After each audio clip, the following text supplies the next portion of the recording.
We're not fighting each other. We know where we're going. We're going to get Biafra. There is nothing anybody can do about it. Absolutely nothing. Nothing. I need them to understand this. We've crossed the Rubicon, the point of no return. Today, there are certain governors that met President Tinubu. A lot of opinion leaders has called. Peter Obi has called for Nnamdi Kanu's release.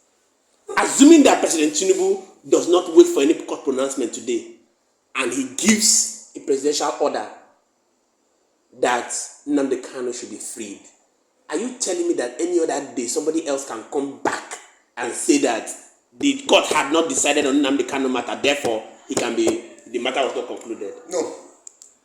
Why? Okay. The Constitution vests powers on the president to pardon, even convicted criminals. So the president has that power.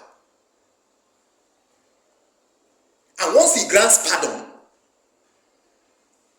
it becomes the biblical assertion that, behold, all things have become new. The road has passed away. That is what it is. That is the powers vested on the president. He can grant pardon. So the call by the Southeast governors is a good one. If only the president will listen to it. It will only be a matter of pardon. Because yesterday I heard that Fayose's younger brother took to his ex-handle and posted that President Tinubu has finally assented and agreed to release Nnamdi Kanu. Do you think that President Tinubu releasing Nnamdi Kanu will be the best of decisions at this time? You know, I would always, in my analysis of matters like this, still go back to the very beginning, which is what politics is.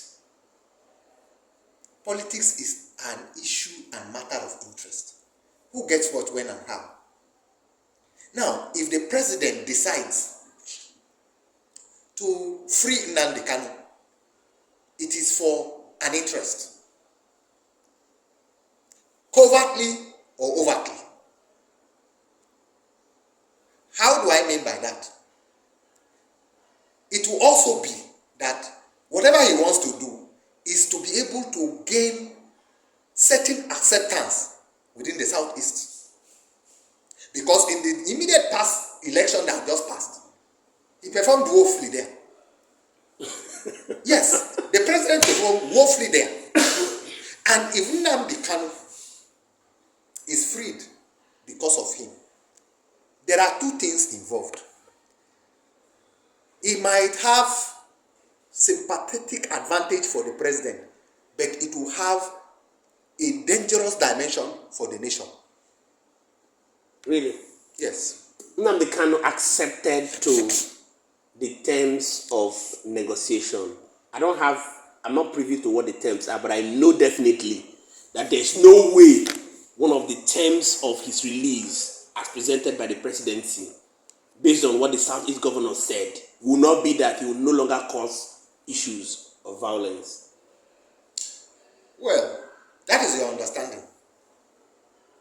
But the most complicated, the most unassuming, the most difficult phenomenon to deal with is human being. Just like James Hadley Chase will say, there is no act to find the mind's construction on the face. So whatever you think is the resolution there does not have bearing on the followers of Nnamdi Kanu. If you are the president, would you release Nnamdi Kanu for free? You know, you are putting me on a spot.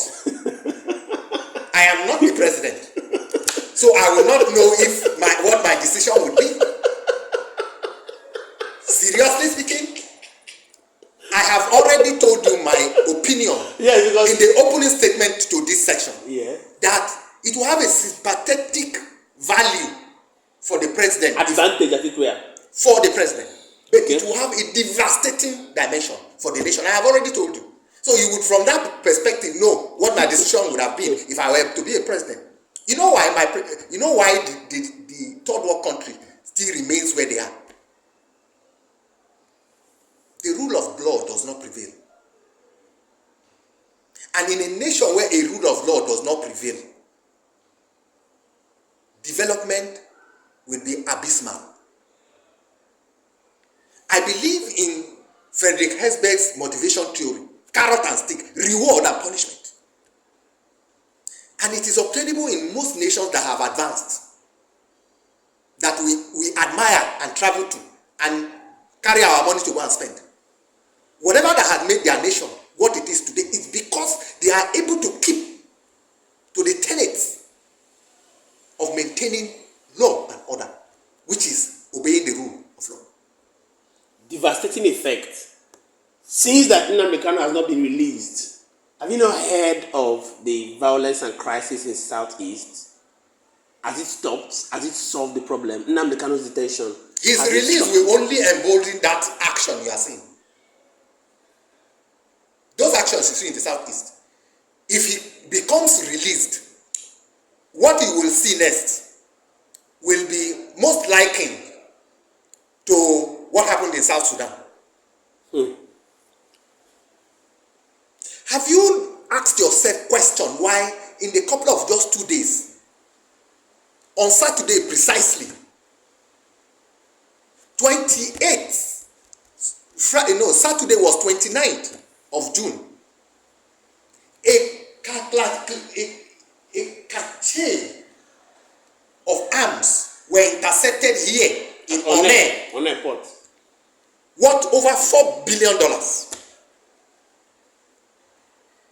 On Monday, 1st of July, another cache of arms were intercepted in Murtala Mohammed International Airport in Lagos.